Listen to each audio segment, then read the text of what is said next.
So this is the final part of Age of Ultron. We left off with Wolverine working with Sue Richards, killing Hank Pym before he had the chance to create Ultron.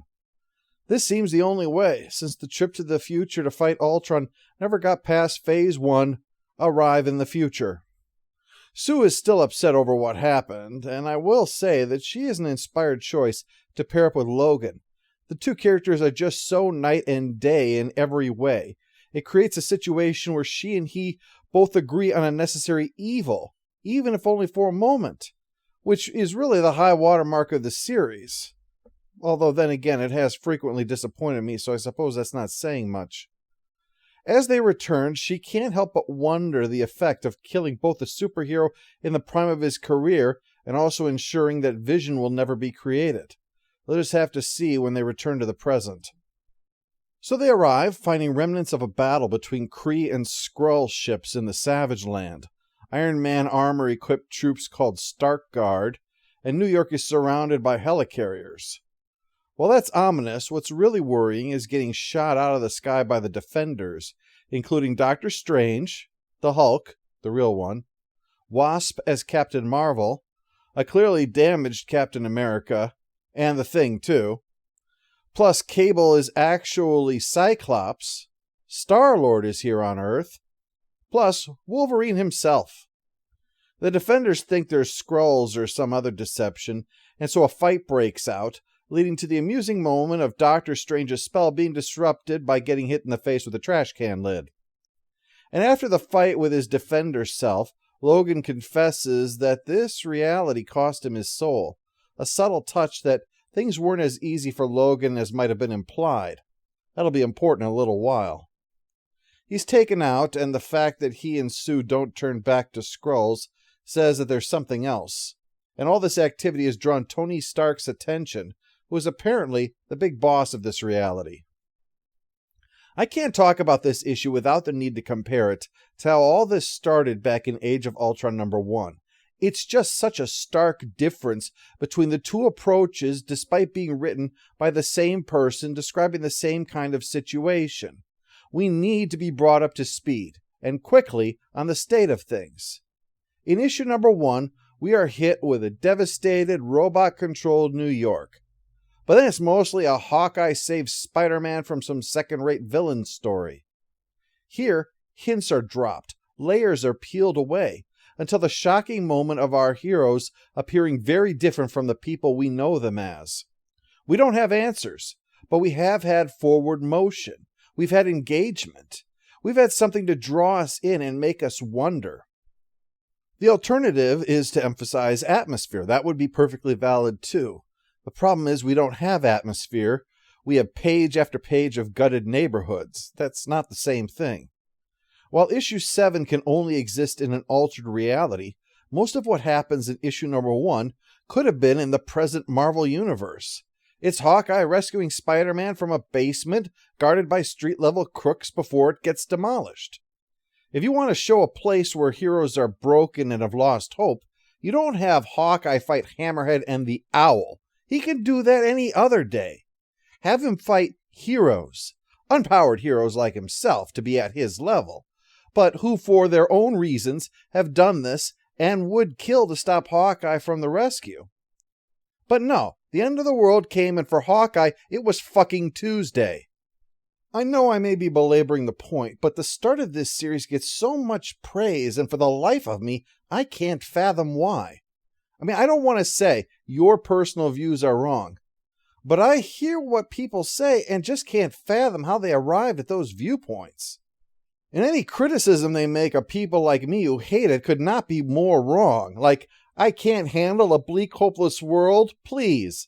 I may be trying to experience this event as a new reader, but I've seen bleak, hopeless worlds before. It's like saying, you must not like cream cheese because you don't like this paste made of oil, processed gum, and ground wood chips. Before, I would have let you enjoy your empty calories in peace, but if you're going to be an ass about it, then I'll mock you for the processed to within an inch of its life goop that you're foolishly presuming should be called cream cheese. Anyway, in contrast to that, Bendis did put a great deal of time and thought into the consequences of Hank Pym's death. I would argue that this was the real point of the story for him, as the Age of Ultron itself is so obviously devoid of detail. This issue so quickly and effectively establishes its world, while issue 1 is content to just fuck around until the final splash page. There's potential here, and clear intrigue if our heroes have now become so paranoid and are seemingly running a police state out of that fear. The question looms then, what is it that has them all so wound up?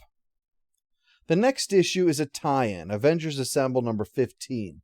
This is another personal story on the front lines of Ultron's war against humanity, and starts with a guy on the street being subjected to Ultron's submit or perish cry, which is a bit misleading because I don't think one person has not perished. He accidentally teaches them to say exterminate instead, so at least the apocalypse will be amusing now. Luckily for him, Captain Marvel comes to the rescue, as she's visiting England at the moment. For reasons that aren't worth getting into right now, she has to resist the urge to use her flight, which puts her at a disadvantage against robots which can fly.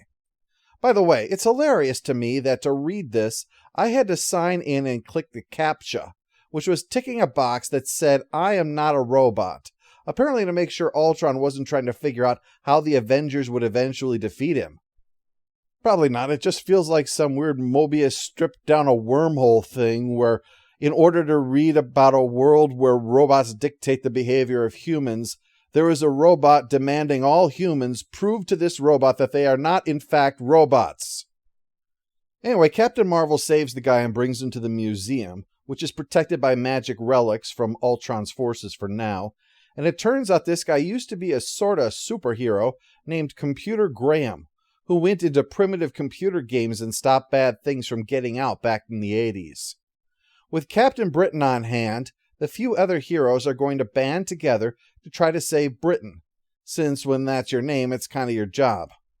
He doesn't seem optimistic, though, since he passes the baton to someone else before they head out on their mission to retake St. Paul's, shown framed with Ultrons in a clear homage to Doctor Who's The Invasion. The fight doesn't go well, but between Computer Graham's invasion of Ultron's lead minion and Carol Danvers' timely self-sacrificing explosion, Ultron's dealt a serious blow, which gives humanity a small foothold here. Avengers Assemble 15 is, okay. Nothing really great to me, but then I'm just not invested in what goes on in this portion of the Marvel Universe. So aside of Carol Danvers, I didn't really have any reason to care. I get the feeling that I probably would have if I'd known these people before, but as it is, it's like stumbling into the disaster like Graham himself is. These are just strangers dealing with it. I appreciate what they're doing, but it doesn't give me the same sense of investment that the previous issue had. I think I need to take the reading order to task on this one, as it might have been different if I'd read this earlier, because finding out that all of this has already been undone by time travel spoils the effect. So we head into Age of Ultron number 8, where Tony Stark is in charge and shocked to see everything in the heads of Logan and Sue, and a debate breaks out over whether this could all be the work of Morgana Le Fay, who seems to be their big boogeyman instead of Ultron. Stark confronts Wolverine over it. He has the security tapes of the night Pym was murdered, see, and it was always assumed to be the work of a Skrull. After that, the Avengers fell apart. Thor fell, Asgard abandoned Earth, Iron Man was cut in half. Basically, the world is no better than it was before Wolverine and Invisible Woman traveled through time. It's merely facing a different kind of apocalypse. He thinks that Wolverine should have convinced Pym to instead insert a time-released virus into Ultron so that, when the time came, it could be shut down without damaging history and leading to this nightmare world. Well, the Defenders aren't too happy with the dismissive way they're being treated, especially since one of them is an alternate version of Wolverine and the other is Thing's old friend Sue. Things get heated, and Emma Frost acts like they're the hired help expected to be quiet and tend to cleaning the Master's things. So when Grimm decides he's going to see Sue, Doctor Strange backs his play, if only to show her that he's not Stark's lapdog. In the midst of this mess is when Morgana Le Fay invades with what looks like an army of occultish Doombots. Things look ugly, and then 2 Stark Guard carriers collide over the city, leading to cliffhanger. This issue further cements my theory that this is the story Bendis wants to be telling. The world is far more developed, and the characters more than just the assholes they had been during the Ultron thing, despite again facing the end of the world. Tony Stark suddenly becoming convinced that this is all just a very elaborate distraction for LaFay feels natural despite this being the second issue we have of this world. We've seen enough for it to feel believable, but it lacks the unearned sense of brooding that the early chapters had. This world is lived in and alive. Now, let's take a look at two tie-ins for that world. The first is Uncanny Avengers number 8 AU. Again, because there's a regular number 8 out there. And what's more, there is a plot line involving the Apocalypse twins in both stories. So that's a great way to add to the confusion. This is about Kang the Conqueror, who is also a bad guy from the future, who is explaining to the Apocalypse twins the folly of using time travel the way that Wolverine did, as the example of killing Reed Richards would have allowed Galactus to consume the Earth. So they have to not screw up history and do things the right way, and one of those things is to kill Colonel America in this particular timeline. He's on a special mission since he's a defender after all, so of course with the highest of all possible responsibilities, he's heading into the sewer. There's an issue with the Morlocks. Caliban is apparently guilty of murder and needs to be put on trial. And look, that's not nothing. Murder's serious business. It's just, it seems like hunting down a murderer in the sewer isn't really the job for the guy whose primary responsibility is making sure that some centuries-old witch doesn't unleash an army of horned robots on us. Anyway, Havoc, the leader along with Rogue, is a hard-line mutant who sees his brother as a sellout living on the surface and not staying down here and getting rickets and all of that. That's when the Apocalypse twins show up and attack Colonel America, going on about mutants' rights, even as they're accidentally killing Morlocks left and right, trying to get to him. Realizing these aren't Morlocks, Colonel America leads them away so that no innocent bystanders are killed, and is soon backed up by Havoc, who points out to the idiots that killing one of the defenders in the sewers is going to bring a world of pain down on the Morlocks. And you can't exactly claim to be a champion of people if you go around making their lives worse. Havoc is killed, and when Rogue arrives, she learns the truth before she's seriously wounded, tries to persuade him to reconsider working with Kang, but the other twin kills Rogue while Colonel America escapes to the safety of the defenders. Kang offers some lectures, the end. Now the other crossover, Fearless Defenders number 4. This too is set in this alternate reality, showing us Latveria after the completion of the Asgard-Latverian War. And considering Latveria won, Doom is gloating like only Dr. Doom can.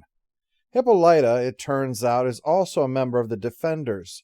The reason we haven't seen her is because Caroline LaFay, daughter of Morgana and Dr. Doom, showed her the fall of the Amazons, and that convinced Warrior Woman, as she's called, to head to Latveria for a confrontation. It turns out it's against the remnants of the Amazons, bolstered by female warriors, cutthroats, and the like, all gathered into a new Amazon force to get revenge against the queen that failed them when they needed her, for the inexcusable reason that she happened to be dead at the time. Warrior Woman refuses to kill a single Amazon, though, and instead reveals that this is merely a Doombot in charge, and that her father Ares is really behind all of this, using Mjolnir because, with Thor dead, anyone can lift that hammer now, so he likes to smack people with it. She defeats but does not slay him, and takes up the hammer to lead the reconstituted Amazons against Morgana Le Fay, the end. Both these tales help to flesh out the narrative of the brief magic versus technology reality we have in Age of Ultron. However, it's clear that they both are created for the regular readers of those books, and don't offer very much to those that are just here for the crossover. And this is fine, of course. I'm not criticizing this decision, but it is nevertheless an obstacle for enjoyment of the tales. Fearless Defenders is a whole lot of ass-kicking, so the personal drama between Hippolyta and Ares isn't important for your enjoyment of the issue. Uncanny Avengers is dominated by the interaction between Kang and the Apocalypse twins, and so is more focused on a narrative divorced from the Age of Ultron storyline, turning it instead into the backdrop against which their tale plays out. Again, these are not criticisms, just observations. So that finishes up the tie-ins and leaves us with the last 2 issues of the main book. Issue number 9 begins with the explosion caused by the 2 carriers, leaving a New York reminiscent of that after Ultron's invasion, minus the big construct. The Defenders are probably dead from the looks of things, and Wolverine is in pretty bad shape himself. Or that is, our Wolverine. After a few days of healing up, he takes out some patrolling occult Doombots, but when he's done, Iron Man, or what's left of him anyway, grabs his ankle to warn him not to do what he's thinking of doing, of stopping himself from killing Hank Pym. Because if you damage time too much, eventually you'll destroy it. A bad future is better than no future at all. Plus, it'd suck if humanity ruined the universe for everybody. We'd never live it down. Well, Wolverine's never let anything like a pile of science words stop him from doing anything. So he heads back again and knocks the previous Sue Richards out and tries to stop himself. He's wearing his original Hulk issue costume to help us tell them apart. Nick Fury had a lot of their old gear and misplaced stuff, remember? And he explains that this isn't going to work. Now that Wolverine is no longer trying to kill him, Pym is open up to discussion and offers never to make Ultron. But no, the lesson is that things have to happen as they were supposed to, until the moment arrives that Ultron has to be thwarted. It takes a while for Pym to grasp that, and when he starts going on about just doing a better job with Ultron, the previous iteration of Wolverine speaks the audience's thoughts. Now I just want to kill him on principle. Sue finally comes in and persuades Pym to knock that shit off and do what he's told, and then make himself forget. And to avoid any more problems, the 2 Wolverines decide one of them should be killed, so the one who actually did the deed will die. And it makes sense, as that one bore the guilt not only of killing Hank Pym, but of creating the magic-dominated apocalypse he witnessed. If only one is going to go on, it should be the one who doesn't have to live with that decision. This issue is good, but it could have done with less repetition of issue 6, and Stark's assertion that time is a living thing comes across as far too mystical than he operates. The idea behind it works, that this is why we don't use time travel every time we fail, but saying it's alive and can be killed is just silly. You can say it's an analogy, but he doesn't phrase it like an analogy. 4 little words, think of it like, are all that are required to make something clearly an analogy. Anyway, old school Wolverine, the Savior, is an amusing addition to things, and ending with the famous scene of Ultron's creation from way back in the early Avengers days was good. Oh, and hey, look, here's a novel experience for you, a chance to see the villain. Nothing is really outstanding in this issue, though. Some interesting intellectual aspects, and I gotta say, that's where the strength really lies. So finally, issue number 10. Hank Pym is going about his daily business of being a nerd's nerd when Sue swings by and drops off a message from his past self. She's invisible, of course. It's a message from before his memory was altered to forget what he was doing. A recording explaining that the world had to go on as it had originally until today, when the Avengers broke into the Intelligentsia hideout. Using the exact same artwork from the original of Avengers 12.1, the scene plays out while past Pym explains to present Pym about the message from future Wolverine to past Pym about what present Pym needs to do to ensure the events driving future Wolverine to kill past Pym don't transpire, because present Pym followed past Pym's instructions according to future Wolverine's recollections of alternate future Iron Man before he said not to tell past Pym what present Pym needed to do, which is to send a message to present Iron Man that alternate future Iron Man's plan told to future Wolverine has been carried out by past Pym so that present Pym and present Iron Man can save the future. Couldn't be simpler. So, this time, instead of vanishing after the explosion, Ultron notes something is up. So the Avengers need to dogpile him to keep him busy while the backdoor protocol does its thing. The trick of it is that they sent what looked like a Trojan, but trying to fight the Trojan is what actually activates the Achilles heel built into Ultron. A lot of Greek metaphors in here. Follow them through, though. With that, the villain gets defeated, and Sue and Wolverine return to their moment in time, to a safe New York. Well, as safe as New York ever gets. Only, time is a big old conniption, and the big brains figure out that Wolverine has managed to fuck up the universe. I would have guessed Deadpool, but Wolverine would have been my second choice for that. This leads to some epilogues where Ultimate Spider-Man spots the silhouette of Galactus, Hank Pym gets a new idea for artificial intelligence, and perhaps weirdest of all, the arrival of Angela from Todd McFarlane's Spawn comic book. That was not how I expected the final page of Age of Ultron to look. On the final issue, I appreciate using an intellectual rather than a brute force means of defeating the villain. It served as a satisfying, though not terribly exciting, conclusion. And I don't mean exciting and explosions and the like. I mean it just wasn't a terribly gripping finale. I like that they used the conclusion to establish some new plot lines, to make this event mean something instead of having never happened, but that just didn't excite me for what is supposed to come. As for the series, this felt way too much like a rough draft.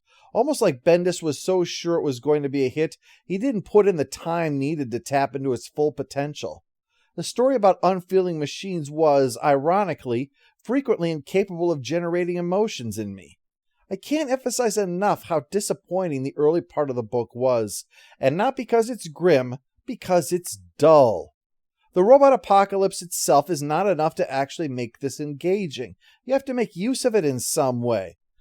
Someone made the point that you should start the scene as late as possible, but if that were the case, the first 4 issues should never have been made. We start with Hawkeye rescuing Spider-Man. Well, so what? They're heroes. They're always getting rescued when they're in over their heads. What does his rescue give us? The first plot point that is based upon speculation because we never, at any point, actually run into the villain, when the entire point is dependent upon what the motivation of the villain is.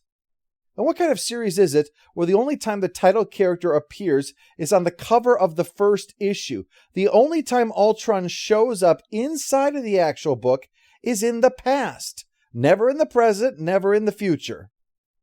The story lacks a common thread linking things as well. It just picks and chooses as it goes along with what we're following, and thus leaving character arcs unresolved. As a result, there's nothing to hold on to for a good chunk of the run until it finally settles on being a Wolverine story for the most part. For me, the novelty of the apocalypse is just not enough. The story needs to capitalize on it. It's presumed that it already has earned the right to focus on the events that it does, when it hasn't. It presumes that page after page of wrecked buildings alone is enough to establish atmosphere. It isn't. What would have worked a lot better is if we had a lot of individual tales of our heroes, gradually winnowing it down as they are killed in the fight against Ultron, to give these people some meaning. Bendis falls into the common trap from the What If series. If it doesn't matter if characters die, then kill them. Oh, and especially in situations that in the past they would have easily survived. These deaths don't connect. They're a speed bump at most. It's not that they have to die fulfilled either. They can die tragically, but there is far more tragedy to be found in a character journey cut short than a character journey aborted or a character just cut short with no real build-up. This isn't a series. It's a selection of events that Bendis wanted to happen and a few pieces to duct tape the whole mess together. Look, let it be grim. Let it be nihilistic. Let it be light. Let it be thoughtful. Just don't let it be boring. Don't let the end of the world be just one more thing for New Yorkers to bitch about. And I'm complaining about it because events should be the moment when a comic company brings their A game, and this lacks that. The thoughtfulness that makes comics a form of unique literature is gone. The vacuous nature of this series' first half casts such a shadow that the rest, which really never gets much above average, feels stronger simply because it's no longer being dragged down. And the deficiencies here stun me. There is nothing in here that's bad that I couldn't solve for you in 10 seconds. Literally, break out a stopwatch and come up with a list, and I'll give you one for every single one. There's so many obvious ways to improve this series. I mean, I'll take a book on its own merits. It's just the problem with Age of Ultron is it's so damn hard to find any.